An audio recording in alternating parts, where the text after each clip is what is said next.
Welcome to Maths Katta, my YouTube channel.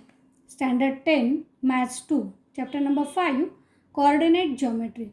In this chapter, today we are going to study about the division of a line segment and from that the section formula. You know that when A, C and B are the three collinear points on the line, AC is equal to 4 and BC is equal to 6.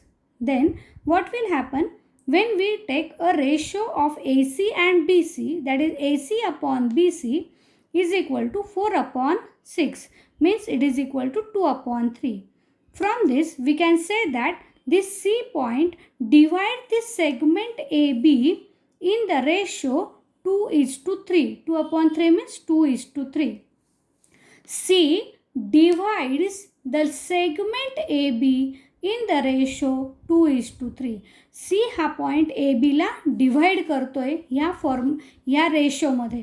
आता अशाच प्रकारे जर एखादा आपल्याला statement दिलेलं असेल की एखादा पॉईंट ह्या दोन पॉईंटने जोडलेल्या सेगमेंटला डिव्हाइड करतोय आणि ह्या दोन वेगवेगळ्या पॉईंट्स एंड पॉईंटचे जे आपल्याला कॉर्डिनेट्स असतील कॉर्डिनेट जॉमेट्रीमध्ये आपल्याला कॉर्डिनेट माहिती असतील तर हा डिव्हाइड करणारा जो पॉईंट आहे याचे सुद्धा आपल्याला कॉर्डिनेट शोधता येतात आणि त्याला म्हणतात सेक्शन फॉर्म्युला.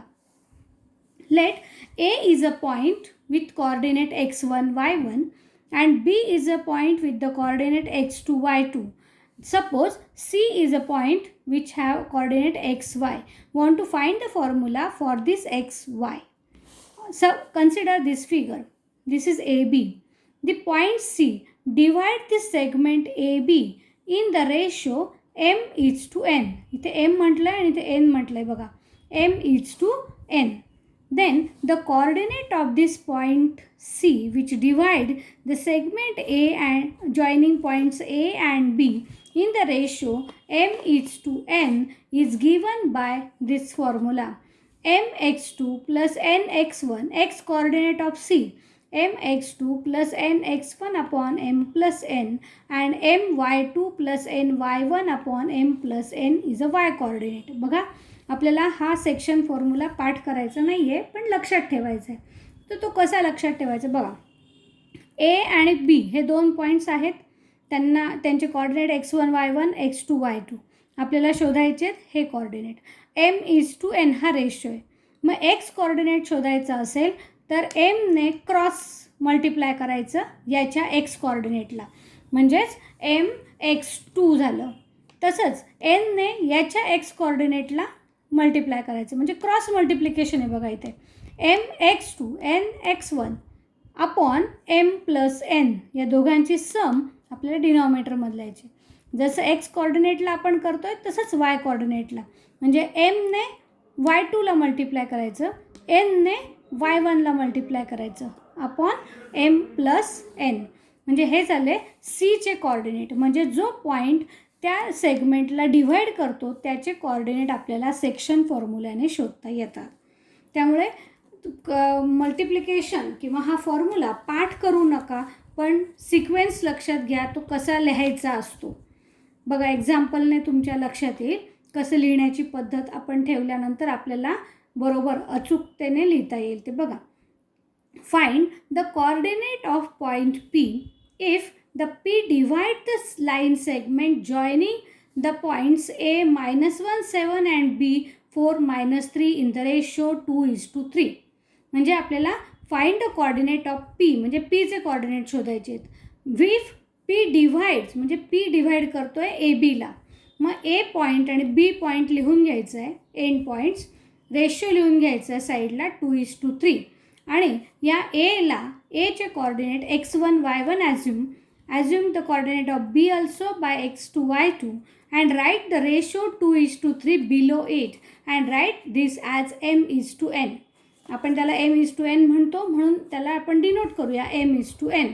याला x1 y1 x2 y2 ने डिनोट करा. बाय एका खाली एक लिहायचं आहे, तसं ए इकडे लिहायचा बी इकडे लिहायचा आणि रेशो असं त्यांच्या खाली लिहायचा. का तर तुमच्या लक्षात येईल सेक्शन फॉर्म्युला आपल्याला लिहिण्यासाठी क्रॉस मल्टिप्लिकेशन आपल्याला अचूकतेने जमावं म्हणून आपण अशी लिहिण्याची पद्धत ठेवूया. Bisection formula, x is equal to mx2 plus nx1 upon n plus n. Y coordinate is my2 plus ny1 upon m plus n. आता काय x1 y1 x2 y2च्या व्हॅल्यूज आणि m आणि nच्या व्हॅल्यूज याच्यामध्ये टाकायचे. x1 म्हणजे हाय, y1 म्हणजे हाय, तुमच्या इथे ताबडतोब इथे खालीच लिहिल्यामुळे लक्षात येते.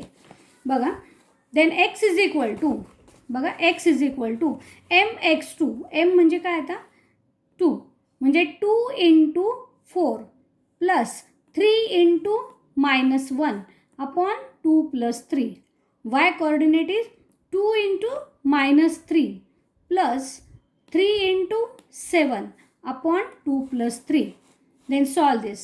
Then 2 into 4 is 8 plus -3 is -3 plus minus is minus 8 minus 3 upon 5, and y is equal to -6 plus 21 upon 5. That means x is equal to 5 upon 5 means 1 and y is equal to 15 upon 5 means 3. And therefore the coordinate of point P is 1, 3. आता असं लिहिलं तर आपल्याला cross multiplication लवकर समजतं, म्हणून आपल्याला ही लिहिण्याची पद्धत नीट लक्षात ठेवा. आता पुढचं एक्झाम्पल बघा. Find the coordinate of A which divides the segment PQ in the ratio A:B. आता प्रत्येक एक्झाम्पलमध्ये ए हा पॉईंट डिव्हाइड करणार आहे PQला आणि A:B हा रेशो. आता M:Nच्या ऐवजी A:B त्याप्रमाणे आपल्याला फॉर्म्युल्यात चेंज करायचा असतो. त्यामुळे नीट बघा, P(-3 7 Q1-4 A:B इज 2:1. मग आता पुन्हा आपल्याला सॉल्व करताना P आणि Q लिहून घ्यायचे सेपरेटली, थोड्या अंतरावरती लिहायचे म्हणजे आपल्याला नोटेशनला ते बरं पडतं. Let P(-3 7 denotes by x1 y1 and Q(1-4 denotes by x2 y2 and A is xy. A:B below it, A:B, that is 2:1. Then write by using the section formula. First of all, write the formula that x is equal to A into x2 plus B into x1 upon A plus B. Y is equal to A y2 plus B y1 upon A plus B. Now substitute the values. Then x is equal to A means 2, x2 is 1, बघा इथे 1 लिहिला आहे, plus B means 1 and x1 is -3 upon 2 plus 1 and y is equal to 2 into -4 plus 1 into 7 upon 2 plus 3. 2 into 1 means 2 plus आणि हे minus multiplication म्हणजे -3 upon 3. Then -8 plus 7 upon 3 and therefore x is equal to -1/3 and y is also equal to -1/3. Therefore coordinate of A are -1/3, -1/3. Next example, solve. If point P is 2 6 and Q is -4 1, A:B is again 1:2. हे example तुम्ही आता घरी solve करू शकतात, हे तुम्हाला होमवर्कसाठी. हेच example असं आहे, P आणि Q तुम्हाला कोऑर्डिनेट चेंज करून दिलेले आहेत आणि A आणि B A:B रेशो पण चेंज करून दिलेला आहे. त्यामुळे अशाच प्रकारचं हे एक्झाम्पल तुम्ही करून घरी सॉल्व करून प्रयत्न करायचा आहे. आता आणखीन एक प्रकारचं वेगळं एक्झाम्पल बघूया. Find the ratio. आता आपल्याला रेशो शोधायचा आहे. इथे आपल्याला रेशो माहीत होता, आता आपल्याला रेशो शोधायचा आहे. In which the point P K7 divide the segment joining A and B. Also find K. आपल्याला रेशो पण शोधायचा आहे आणि Pचे दोन्ही कोऑर्डिनेट दिलेले नाही आहेत, त्यावरनं एक कोऑर्डिनेट दिलेला आहे, दुसरा एक्स कोऑर्डिनेट आपल्याला शोधायचा आहे. मग आता हे कसं करायचं बघा. पुन्हा आपल्याला रेशो दिलेला आहे, डिवाइड म्हणतो आहे, त्याच्यामुळे रेशो शोधायचा आहे आपल्याला आणि म्हणून आपल्याला सेक्शन फॉर्म्युलाच यूज करायचं आहे. इथे क्लिअर होतं. Point P divide the segment AB in the ratio M:n. जो रेशो शोधायचा आहे तो आपल्याला M:n ॲझ्युम करायचा आहे. Therefore write again A point B point denoted by x1 y1 x2 y2 point P which divide this segment B is write down here. P which is K7. Write the ratio below it which is equal to m:n, and that we want to find. Okay. Then write bisection formula. But here don't write directly the formula for x coordinate also and y coordinate also, because the point P have x coordinate k which is unknown, and therefore the known coordinate is y coordinate, and therefore write the section formula only for the y coordinate. Then 7, y coordinate is y, means 7 is equal to my2 plus ny1 upon m plus n.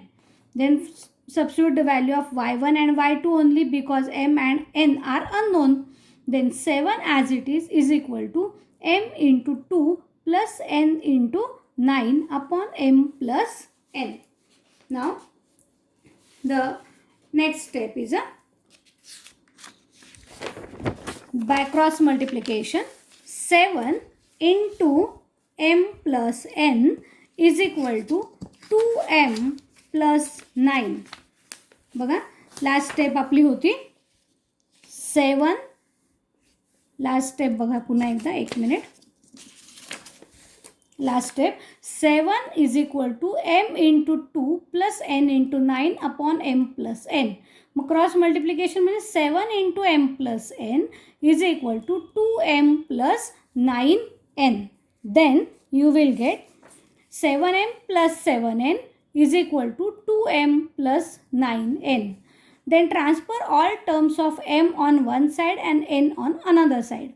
Means transfer 2m on left hand side. It will be minus 7m minus 2m is equal to 9n minus 7n. Then this is 5m is equal to 2n. आता आपल्याला m is to n ratio काढायचा आहे, म्हणजे m upon n पाहिजे.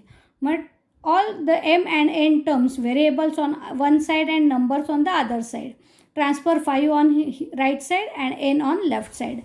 Then m upon n is equal to 2 upon 5. Thus, we get the ratio as m is to n, means 2 is to 5. Means point P divides the segment AB in the ratio 2 is to 5. The question, next part of the question is also find K. What is K? K is our x coordinate of that point, and therefore by section formula for x coordinate write down that k is equal to mx2 plus nx1 upon m plus n. Substitute the values of m and n. Here m is equal to 2, n is equal to 5, x2 is equal to 1, x1 is equal to 8. When we substitute this and solve this, that is 2 plus 40 upon 7, means k is equal to 6. Thus we get the k also and also the ratio for the point which divide the line segment in that ratio. If you understood this, then like the video, share it with your friends and subscribe the channel to get next notification. Thank you.